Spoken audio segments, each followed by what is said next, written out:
वो पहली मुलाकात। शहर की शामें हमेशा भीड़ भाड़ से भरी रहती हैं, लेकिन उसी भीड़ में कभी कभी कोई ऐसी मुलाकात हो जाती है जो जिंदगी को हमेशा के लिए बदल देती है। आदित्य एक साधारण सा लड़का जिसकी दुनिया किताबों और अपने काम तक ही सीमित थी।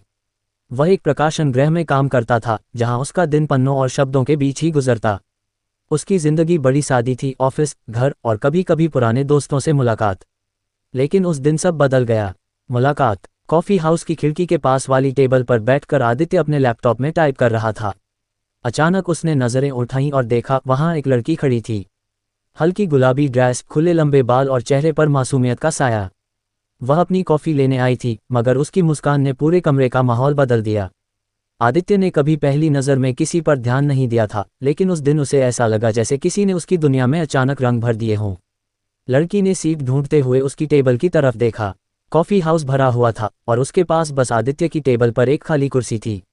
एक्सक्यूज़ मी, क्या मैं यहाँ बैठ सकती हूँ? उसने शालीन आवाज़ में पूछा।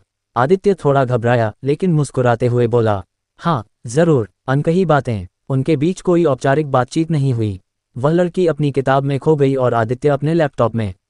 लेकिन अजीब बात यह थी कि दोनों के बीच एक खामोश रिश्ता बनने लगा। कभी नज़रें मिल जाती, कभी अनजाने में मुस्कान बांट लेते। कुछ देर बाद आदित्य ने हिम्मत करके पूछा, आपको कौन सी किताबें पढ़ना पसंद हैं? लड़की ने किताब बंद की और बोली, ज़्यादातर कहानियाँ। वो कहानियाँ जिनमें प्यार हो, जज्बात हो और थोड़ी सी मासूमियत भी।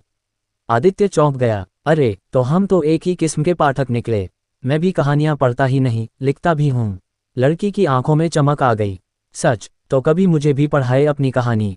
वो पहली बार था जब आदित्य को लगा कि उसकी लिखी हुई पंक्तियाँ शायद किसी के दिल तक पहुँच सकती हैं।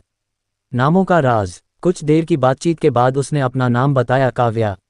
नाम की तरह ही वह खुद भी कविता जैसी थी, नाजुक, सुंदर और दिल को छू लेने वाली। आदित्य और काव्या की मुलाकातें बढ़ने लगीं। हर शाम कॉफ़ी हाउस में वे दोनों मिलते, कभी किताबों पर चर्चा होती, कभी जिंदगी पर और कभी सिर्फ खामोशी में मुस्कुराते हुए वक्त बीत जाता। दोस्ती से आगे। धीरे धीरे आदित्य को महसूस होने लगा कि काव्या के बिना उसका दिन अधूरा है। अगर किसी वजह से वह नहीं आती तो कॉफ़ी हाउस खाली खाली लगता। एक दिन काव्या ने कहा, जानते हो आदित्य, जिंदगी बहुत छोटी है। हमें उन चीज़ों को जी लेना चाहिए जो हमें सच में खुशी देती हैं। आदित्य ने हिम्मत जुटाई और मुस्कुराते हुए बोला, तो क्या तुम्हें मेरे साथ वक्त बिताना खुशी देता है? काव्या थोड़ी देर चुप रही, फिर धीरे से बोली, हाँ, और शायद उससे भी ज़्यादा। उन दोनों की आंखें मिल गईं और उस नज़र में बहुत कुछ कह दिया गया।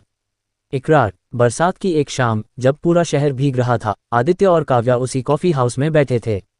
बाहर बारिश की बूंदें कांच पर लय बना रही थीं। आदित्य ने धीमी आवाज़ में कहा, काव्या, मैं कहानियाँ लिखता हूँ, लेकिन पहली बार मुझे लग रहा है कि मेरी ज़िंदगी की सबसे खूबसूरत कहानी तुम हो। क्या तुम मेरी कहानी का हिस्सा बनोगी? काव्या ने उसकी आंखों में देखा। हल्की मुस्कान के साथ बोली, आदित्य, मुझे हमेशा से एक ऐसी कहानी चाहिए थी जिसमें सच्चाई हो, अपनापन हो, और शायद वो कहानी तुम ही हो। दोनों ने उस पल में एक दूसरे का हाथ थाम लिया। बाहर बारिश तेज हो रही थी, लेकिन अंदर उनके दिलों में एक अनकहा सुकून उतर आया। आगे की राह। दिन हफ्तों में और हफ्ते महीनों में बदल गए। आदित्य और काव्या अब सिर्फ कॉफ़ी हाउस की मुलाकातों तक सीमित नहीं थे। वे लंबी सैर पर जाते, किताबों की दुकानों में घंटों बिताते और कभी कभी खामोशी में भी एक दूसरे को समझ जाते। कभी छोटी सी नोकझोंक होती, कभी हंसी मजाक, लेकिन हर बार उनकी मोहब्बत और गहरी होती गई। अंत नहीं, शुरुआत। एक दिन आदित्य ने अपनी नई किताब काव्या को दी। कवर पर लिखा था, काव्या, मेरी अधूरी कहानी की पूरी वजह। काव्या ने किताब हाथ में लेकर उसे देखा और बिना कुछ कहे आदित्य को गले लगा लिया। उस दिन उन्हें एहसास हुआ कि उनकी कहानी का कोई अंत नहीं है।